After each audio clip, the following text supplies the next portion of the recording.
Do you ever find yourself avoiding challenging conversations, fearing conflict or confrontation? Whether it's discussing sensitive topics with a loved one, addressing performance issues with a colleague, or negotiating a difficult situation at work, difficult conversations are an inevitable part of life. Yet, many of us struggle to navigate them effectively, often resorting to avoidance or confrontation, which only exacerbates the problem. So how do we steer these tough discussions in a way that sound less confrontational and more impactful? The book Difficult Conversations by Douglas Stone answers all these questions. Here are 10 mind-blowing conversation techniques from the book. Let's start. The 3 Conversations Model. The first technique, 3 Conversations Model, is a practical framework for tackling difficult discussions. It's like a roadmap that helps you navigate through tough conversations by breaking them down into 3 main parts. The first part is called What Happened. This part is all about getting clear on the facts. Think of it as laying out the groundwork. Who said what actually occurred. It's about understanding the situation from a factual standpoint. To use this technique, start by objectively examining the events leading up to the conversation. Gather information and ensure that everyone involved is on the same page regarding what has transpired. The second part is, what do we feel? Emotions often run high in difficult conversations, and this part of the model addresses just that. It's about acknowledging and respecting the emotions involved, both yours and the other person's. What exactly do you feel? Or what is the other person feeling? This helps us address the situation with compassion and consideration. The third part is, how does it go with my identity? This aspect delves into how the conversation affects your sense of self and values. It's like taking a step back to reflect on who you are in the context of the discussion. To put this into perspective, in this part you should consider how the conversation challenges or reaffirms your beliefs and self-image. Be mindful of how your words and actions impact not only the conversation, but also your own identity and that of the other person.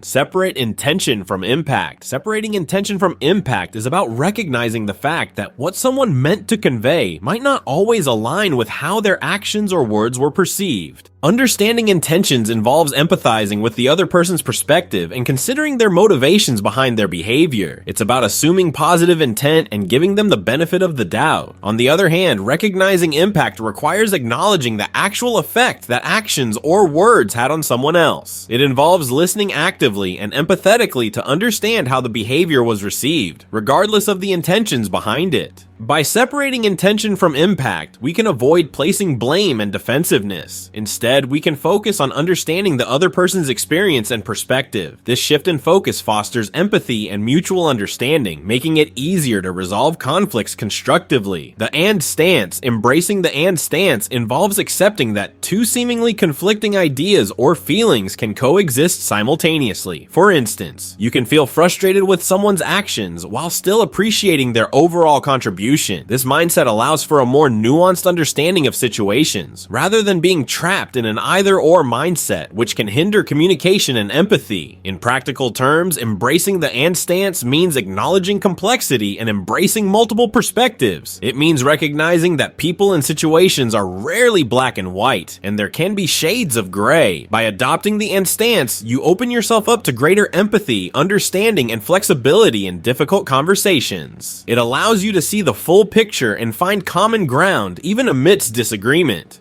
Expressing feelings without blame. In challenging conversations, expressing feelings is crucial, but it's essential to do so without allocating blame or fault, as blame can escalate conflict and hinder resolution. When expressing yourself, start your sentences with I rather than you. For example, say I feel frustrated instead of you are frustrating. This shifts the focus to your own feelings and experiences, making it less likely to provoke defensiveness in the other person. Focus on the emotions you're experiencing rather than criticizing the other person's actions. For instance, say I feel disappointed instead of you always let me down. This allows you to convey your feelings without directly blaming the other person. Moreover, provide specific examples or situations that illustrate your feelings. This helps the other person understand the context and impact of their actions without feeling attacked. For example, say, when you didn't follow through on your promise, I felt let down, rather than making sweeping generalizations. It's also important to show vulnerability time to time by expressing how the other person's actions made you feel. This can create empathy and encourage a more open and honest dialogue. Shift from certainty to curiosity. Shifting from a stance of certainty to one of curiosity is a powerful strategy for navigating difficult conversations. Rather than entering the discussion with the sole intention of proving your point, embrace a mindset of genuine curiosity about the other person's perspective. This involves actively asking open-ended questions to encourage them to share their thoughts and feelings openly. For example, you could ask, "Can you help me understand why you feel that way?" Or, "What experiences have shaped your viewpoint on this issue?" Throughout the conversation, it's important to maintain an open-minded attitude and refrain from making hasty judgments or assumptions. Instead, focus on actively listening without passing immediate judgment, allowing the other person to express themselves fully. For instance, you might acknowledge shared values by saying, "It seems like we both want what's best for the team, even if we have different approaches." This approach not only leads to more productive conversations, but also strengthens relationships by promoting empathy, respect, and a shared commitment to finding constructive solutions.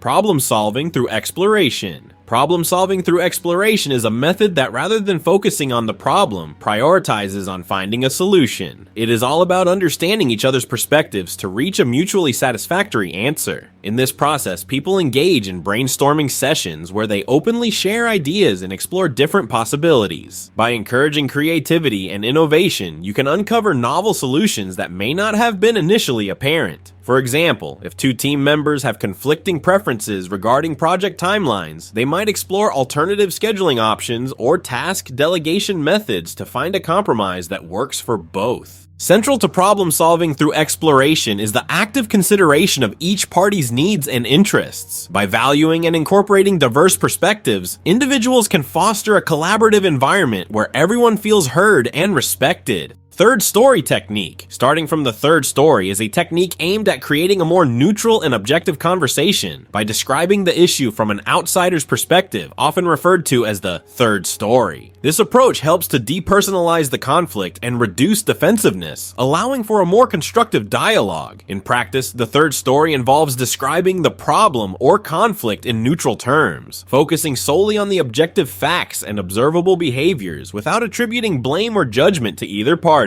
For example, instead of saying "John always interrupts during meetings," a third story description might be, "During recent team meetings, interruptions have occurred when discussing project timelines." By framing the issue from this impartial viewpoint, individuals can facilitate a more open and less confrontational conversation. Responding to what's not being said involves reading between the lines and paying attention to nonverbal cues, as well as subtle indications that may not be explicitly expressed verbally. In many conversations, important information, feelings, or concerns can be conveyed through body language, tone of voice, or pauses in speech. To effectively respond to what's not being said, it's essential to practice active listening and observe the other person's nonverbal behavior attentively. This includes maintaining eye contact, noticing changes in facial expressions, gestures, posture, and tone of voice. For example, if someone appears tense or avoids eye contact while discussing a particular topic, it may indicate discomfort or underlying issues that need to be addressed. Additionally, be mindful of silence during conversations, as it can often signal unspoken thoughts or emotions. Instead of rushing to fill the silence with more talk, allow space for the other person to express themselves or gather their thoughts. This can provide valuable insights into their perspective and feelings. By honing your ability to respond to what's not being said, you can deepen your understanding of the conversation and the individuals involved.